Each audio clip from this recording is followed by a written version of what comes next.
A live look outside at Greeley, looking gray, a little gloomy out there today. Perfect day to just curl up on the couch.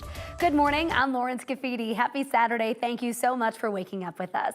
Let's check in with Weather Impact meteorologist Chris Spears. And Chris, we have been calling fall for the last month and a half, saying, hey man, it's your turn, you're up. But fall finally got the message. I think we finally got the right number. Finally connected there, but it's going to be brief. So if this is your kind of weather, you better get out and make the most of it today and a little bit of tomorrow, because we're going to go right back to that warm, dry weather we've had. Unsettled today. Unsettled is a weather term I like to use when it's just kind of a mixed bag out there depending on where you live.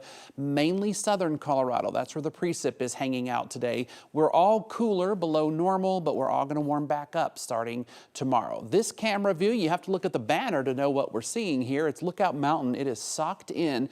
You will see some areas of fog kind of hugging the foothills. So right along the base of the foothills, we do have some dense fog this morning. This is the culprit. It's a low pressure over Arizona, pumping some moisture into the state.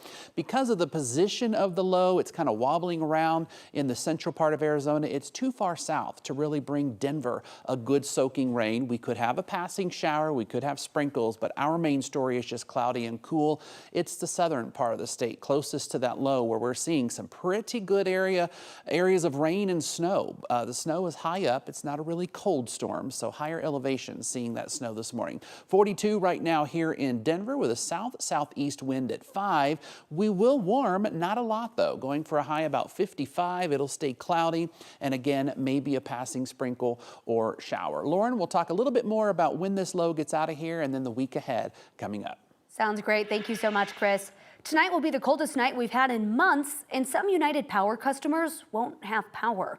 Power will shut off for customers living in Coal Creek Canyon, southwest of Boulder, starting at 11 p.m. Even though this is affecting people with United Power, it was not United's decision.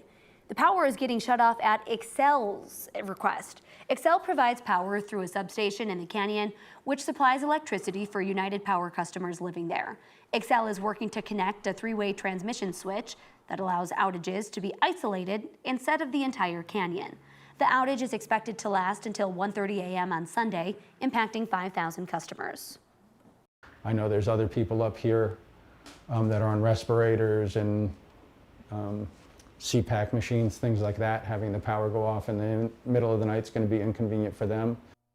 United Power says that they did ask Xcel to move their work to a different day and look at alternatives. They said it won't be possible. Xcel released a statement saying crews will determine if the weather poses a safety risk to delay the work, but it is scheduled as of now.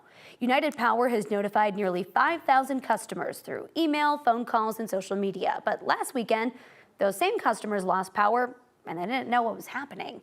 Xcel started this project last weekend, and United Power said it wasn't given enough notice to alert customers. This time, at least it had time for a heads up. The tow truck driver will not face any charges after he accidentally towed a car with an 11-year-old boy inside. The family was staying at a hotel in Lakewood before heading out for a road trip to New York. The kid had been up all night playing video games so he could sleep through the drive. His parents let him sleep in the car while they finished up washing some clothes, but that's when a tow truck came and repossessed the car.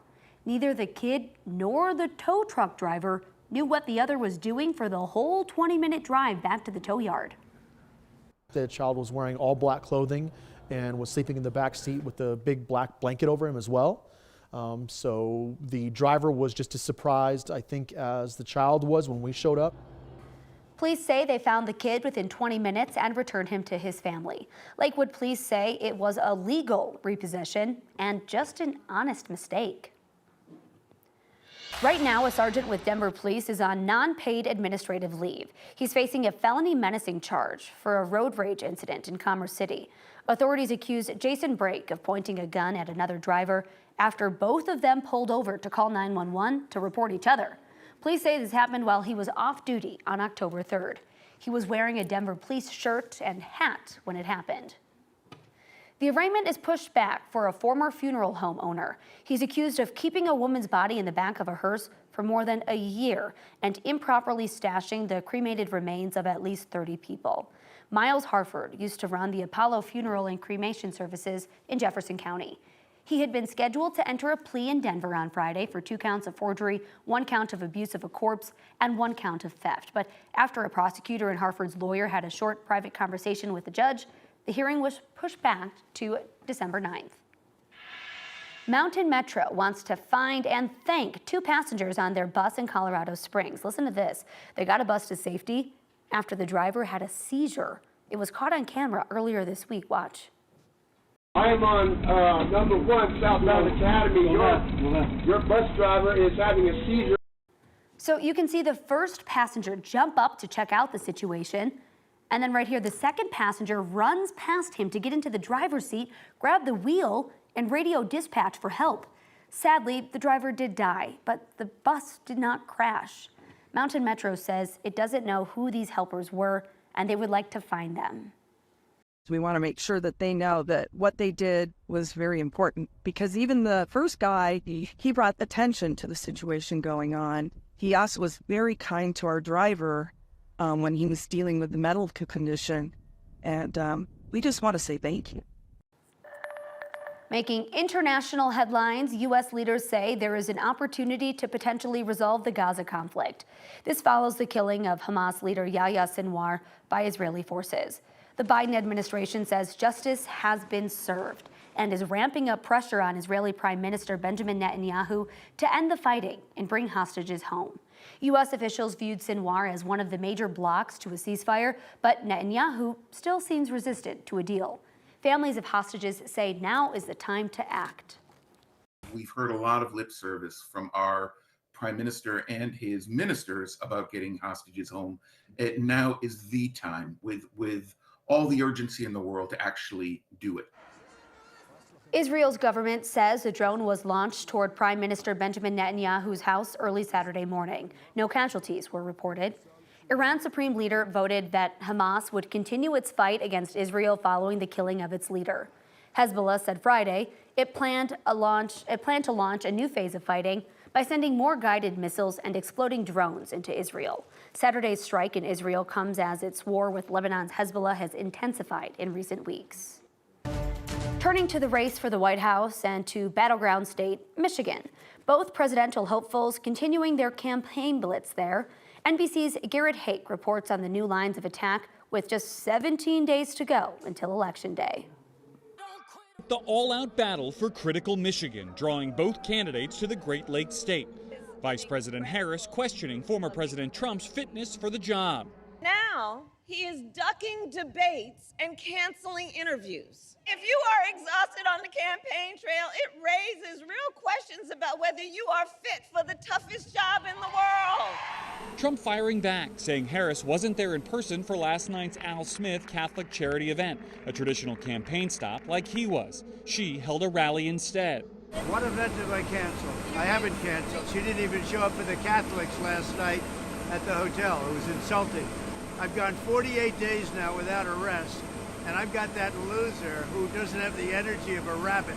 While Trump earlier acknowledging his opposition to federal abortion rights is hurting him with women voters. You have one issue. You have the issue of abortion. Without abortion, the women love me. Falsely claiming most support the repeal of Roe v. Wade. I've taken this issue out of the federal government and put it back to the states where they're voting. Meanwhile, both campaigns continue to battle for black men, a critical voting bloc here. Polls show the vast majority back Harris, but former President Obama has warned she's not getting enough support. Ramon Jackson voted for Obama. Now he backs Trump. I like the tariffs that he said on moving products or moving production to different countries. That create jobs. Reverend Horace Sheffield III is supporting Harris. Having a candidate like this with her credentials and everything she's done has just made me even more enthusiastic. State and local officials in Georgia have been told to ignore the 7 new election rules that were recently overturned in court. Because of that decision by a Fulton County Superior Court judge, the General Counsel for Georgia's GOP Secretary of State wrote in a memo that counties do not have to comply with the amendments. One of the 7 rules thrown out called for county election officials to perform a reasonable inquiry into election results prior to certification. Another rule allowed the officials to inspect all documents related to an election. Democratic officials said these rules could cause delays in certifying election results. Republicans have appealed the overturning of these rules to the Georgia Supreme Court. Across the U.S., it appears to be taking longer for some young adults to find jobs. That's according to recent data by the Labor Department. According to the report, the share of employed Americans between 20 and 24 years old declined the most of any age group last month compared to 20 to 23. That was followed by a slightly smaller decline among people 25 to 34 years old compared to last year.